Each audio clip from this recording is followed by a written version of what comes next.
পবিত্র ওমরা পালনে ভিসা প্রদানের ক্ষেত্রে নতুন নিয়ম চালু করেছে সৌদি আরব। এখন থেকে ওমরা ভিসার মেয়াদ ৩ মাস থেকে কমিয়ে ১ মাস করা হয়েছে।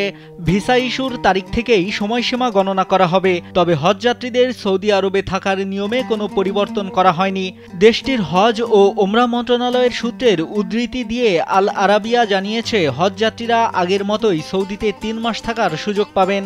গত জুন থেকে নতুন ওমরা মৌসুম শুরুর পর থেকে এ পর্যন্ত ৪০ লাখের বেশি মুসল্লিকে ওমরা ভিসা ইস্যু করা হয়েছে। গত কয়েক বছরের তুলনায় এ সংখ্যা অনেক বেশি, আর এজন্যই ওমরা ভিসায় পরিবর্তন এনেছে সৌদি। সংশোধিত নিয়ম অনুযায়ী ভিসা ইস্যু হওয়ার ৩০ দিনের মধ্যে যদি কোনো হজযাত্রী সৌদি আরবে প্রবেশের জন্য নাম নথিভুক্ত না করেন, তবে তার ওমরা ভিসা বাতিল হয়ে যাবে।